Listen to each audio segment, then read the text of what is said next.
Hello friends. आज देखिए मैंने क्या बनाई है जो हर वक्त सर्दियों के मौसम में सब लोग खाना इसे प्रेफर करते हैं। जी हाँ फ्रेंड्स, इसे कहते हैं हल्दी की सब्जी। तो इसे खाने से आपकी इम्यूनिटी बहुत ही स्ट्रॉन्ग रहती है और आपको अगर अर्थराइटिस की या फिर कोई भी टाइप की प्रॉब्लम्स हो, इस सब्जी को खाने से बहुत ही लाभदायक होती है। तो चलिए देखते हैं आज आईबी किचन में क्या बन रहा है। हल्दी की सब्जी किस टाइप से मैं बनाने वाली हूँ। तो सबसे पहले मैंने यहाँ पर सिर्फ 100 ग्राम हल्दी ली है। ये एकदम फ्रेश हल्दी की गांठिया है और अगर आपको इसकी टेस्ट करनी है तो इससे यूँ नेल से कभी आप छीलोगे तो इजीली से छिल जाएगी। तो समझ लेना ये एकदम फ्रेश वाली हल्दी है और ज़्यादा दिन पुरानी रहती है तो इसके छिलके इजीली से निकलते नहीं हैं। तो आपको अगर हल्दी की सब्ज़ी बनानी तो बेस्ट सीज़न यही है जो नई हार्वेस्ट होती है। तो इस टाइप की आप सब्जी ले और मैंने यहाँ पर सिर्फ 100 ग्राम तक की हल्दी ली है। बहुत कम क्वांटिटी में बनाने वाली हूँ हल्दी। और एक चीज़ का आपको ध्यान में रहे, जब हल्दी को कट करते हो, अगर आपको पसंद है कि आपके हाथ पीले हो जाए तो आप हाथ से कट करिए, वरना इस तरह का मैंने ग्लव्स पहनना प्रिफर करती हूँ। क्योंकि एक बार जब आप हल्दी को काटते हैं ना तो इजीली उसका रंग उतरता नहीं है। कोई भी देखकर पहचान सकते हैं कि आज हमारे घर में हल्दी की सब्जी बनी हुई है। कहने की ज़रूरत ही नहीं रहती है, हमारे हाथ देखकर ही वो पहचान जाते हैं। तो इस तरह से मैंने दोनों हाथों में ग्लव्स पहन लिए हैं और जो ऊपर का छिलका है मैंने निकाल लिया है इस तरह से। और देखिए किस तरह से कलर आ गया है, कवर पे भी काफ़ी अच्छा रंग आया है हल्दी का। यहाँ पर देखिए, और ये 2-3 दिन तक अपने हाथों से कलर छूटता नहीं है। तो मैंने ग्लव्स पहन लिया है क्योंकि कपड़े धोते वक्त या फिर आटा गूंथते वक्त वो रंग हल्दी का कपड़ों पे और आटे पे भी चढ़ जाता है। तो आपको करना क्या है, हल्दी को कद्दूकस भी करके बनाते हैं, लेकिन मैं इस तरह से बारीक कट छोटे छोटे पीसेस में करना प्रेफर करती हूँ। क्योंकि अगर हम कद्दूकस कर देते हैं ना तो वो तवे पे या फिर पैन में चिपकने के ज़्यादा चांसेस रहते हैं और हल्दी जल जाने की भी थोड़ी थोड़ी टेस्ट आती है। तो मैंने यहाँ बारीक कट करके पानी में थोड़ी देर के लिए भिगो दिया है, वो उसका रंग काला ना पड़ जाए। और देखिए मैंने ग्लव्स पहनने के बाद फिर उतारा तो मेरे हाथों में रंग भी नहीं लगा है हल्दी का। तो सबसे पहले हल्दी की सब्जी में मैंने एक बड़ा साइज़ का प्याज लिया है जो बारीक कटा हुआ है।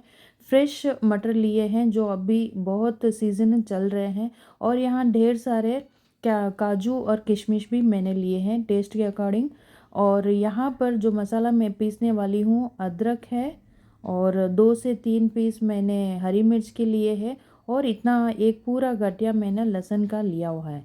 तो सबसे पहले मैं हरी मिर्च और अदरक को एकदम फाइनली पेस्ट करने वाली हूँ।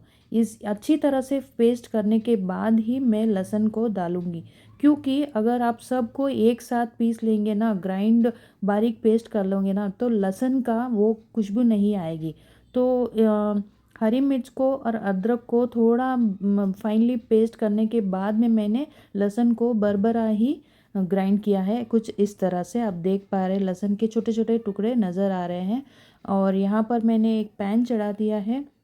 आप कुछ भी फ्राई करो, सबको भी लो फ्लेम में ही फ्राई करना है। तो सबसे पहले मैं यहाँ पर 2 टेबलस्पून भर के देसी घी ले रही हूँ। और घी भी कौन सा, जो हमने घर में ही निकाला हुआ है, मक्खन का घी है जो हम मलाई से गैदरिंग करके इसको निकालते हैं। तो मैंने यहाँ पर 2 टेबलस्पून घी लिया है। लेकिन अगर 100 ग्राम की मैंने हल्दी ली है तो उसके अकॉर्डिंग तो आपको कम से कम 50 ग्राम का तो घी लेना पड़ता है। लेकिन मेरे घर में थोड़ा कम ही प्रिफर करते हैं सब्जी में घी खाना, तो मैंने थोड़ा कम लिया है। आप चाहे तो और एक्स्ट्रा ऐड ऑन कर सकते हो। तो सबसे पहले हल्दी को मैं अच्छी तरह से फ्राई कर रही हूँ इस तरह से। गैस का फ्लेम एकदम कम रहना चाहिए और थोड़ी देर इसे अच्छी तरह से फ्राई कर ले। और कब तक करना है, जब तक ये देखिए हल्दी में थोड़ा सा रंग अलग ना हो जाए, लेकिन सॉफ्ट हो जाए हल्दी। तो अब इसे अच्छी तरह से मैं फ्राई करके पहले निकाल लेती हूँ और इसी पैन को रहने देती हूँ तड़के में, यानी कि सब्जी में इसी पैन में लगाने वाली हूँ। क्योंकि इस पैन में जो जितनी भी हल्दी मुझे फ्राई करनी थी मैंने कर ली है। अब इसके पीछे जो घी रह गया है इसी के अंदर मैं तड़का लगाने वाली हूँ। अभी घी तो ऑलरेडी गर्म है। थोड़े से राई के दाने मैंने डाल दिए हैं। राई को अच्छी तरह से छिड़क लेते, फिर मैं डालने वाली हूँ जीरा। थोड़ा दोनों भी मैंने हाफ हाफ स्पून ही डालने वाली हूँ। गैस का फ्लेम अभी भी एकदम कम है। जो भी कुछ फ्राई करती हूँ मैं हमेशा कम फ्लेम में ही फ्राई करती हूँ, सो दैट उनके फ्लेवर सारे मिक्स हो जाए और अच्छी खुशबू आने लग जाए। तेज़ गैस रखने से कोई भी चीज़ें जल जाती है। तो जो पेस्ट मैंने बनाया था लहसुन का, अदरक का और लहसुन हरी मिर्च का, सबको मैंने अच्छी तरह से फ्राई कर लिया। इसे भी इतनी तरह फ्राई करना चाहिए कि इसकी ओरम यानी कि इसकी खुशबू आ जाए, तब तक आपको इसे फ्राई करना है इस तरह से। अब मैं अगला डालने वाली हूँ जो बारीक कटा हुआ प्याज, जो मैंने काटा हुआ है एक पूरा बड़ा प्याज, वो भी मैं डाल रही हूँ। और प्याज को भी फ्राई करते वक्त फ्लेम एकदम कम ही रखा हुआ है, इस तरह से फ्राई कर लेती हूँ।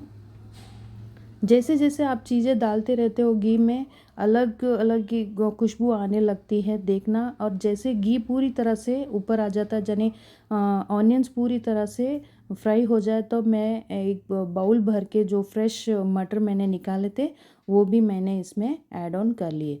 अब मटर की डेंसिटी थोड़ी ज़्यादा होती है, तो इसमें मटर को अच्छी तरह से पकने दें, और इसे पकने के लिए काफ़ी टाइम लगेगा, जैसे कि 5 से 8 मिनट तो लगेंगे। इसे अच्छी तरह से फ्राई कर दें। मटर किस तरह से फ्राई होने चाहिए, जैसे अगर आप हाथ में लेकर देखोगे ना तो सॉफ्ट हो जाए। और यहाँ पर मेरी हल्दी भी काफ़ी ठंडी हो चुकी है। अब देखिए इस तरह से मटर एकदम सॉफ्ट हो गए, और जितना भी ऑनियन का, लहसुन का, जो घी का, सब में मिक्स होकर जो एक अलग सा पेस्ट बन गया है, हाँ यहाँ पर नज़र आ रहा है, इस तरफ होना चाहिए। अब जैसे मटर भी सॉफ्ट हो गए और जो प्याज है अच्छी तरह से भुन गए हैं, इसके अंदर मैं डालने वाली हूँ 1 टीस्पून भर के लाल मिर्च का पाउडर, 1 टीस्पून भर के धनिया का पाउडर। ध्यान में रहे इसमें हल्दी का पाउडर नहीं डालना है, क्योंकि आज हम बनाने वाले हल्दी की सब्ज़ी, तो इसके अंदर हल्दी का पाउडर डालने का कोई ज़रूरत नहीं रहती है।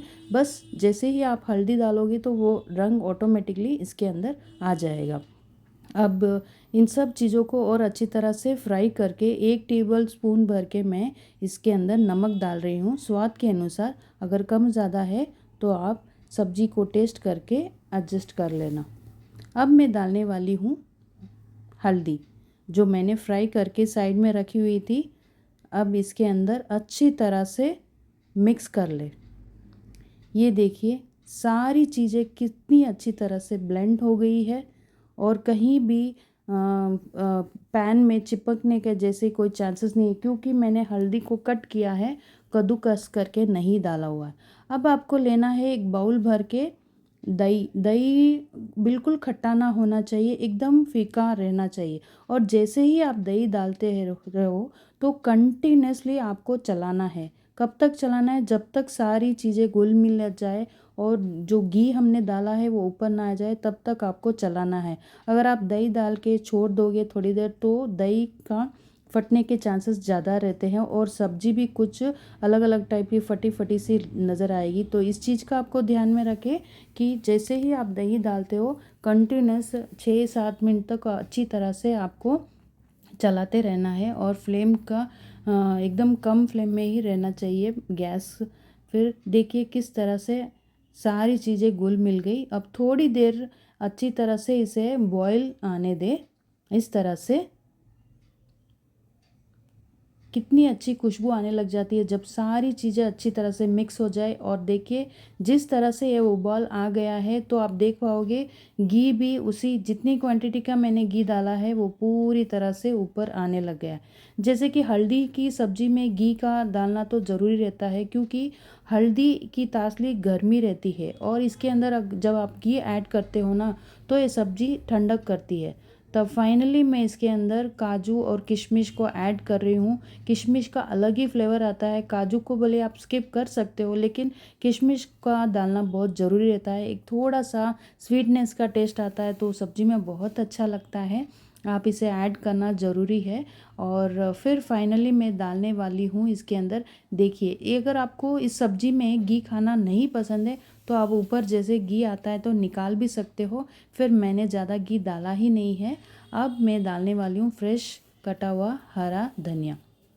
तो इन चीज़ों को सब अच्छी तरह से मिक्स कर ले, और एक साइड में मैं यहाँ पर रोटी बना रही हूँ और रोटी का लोई मैंने 2 रोटी के लोई जितने लिया है। जैसे कि इस सब्जी के साथ या तो बाजरे की रोटी की कॉम्बिनेशन भी अच्छे लगता है, मक्की की रोटी। फ़िलहाल मैं यहाँ पर गेहूं की रोटी ले रही हूँ और रोटी को भी इस तरह से ज़्यादा पतला नहीं बेला है, थोड़ी मोटी ही रखी है। इसे हम रोट भी कहते हैं और इस तरह से हम शेप देकर कम आंच पे अच्छी तरह से पकाते हैं। देखिए, इसे इस तरह से दोनों उंगलियों में चिमटी लगा लगा के धीरे धीरे सेकने से इस रोटी का टेस्ट भी अलग लगता है और जितनी आप मोटी बनाओगे उतनी ही सब्जी के साथ अच्छी लगेगी। तो अब तवे से इसे उतार दिया और डायरेक्ट गैस के फ्लेम पर ही मैं इसे अच्छी तरह से सेक रही हूँ इस तरह। और एक साइड में मेरी सब्जी बन के पूरी तरह से तैयार हो चुकी है।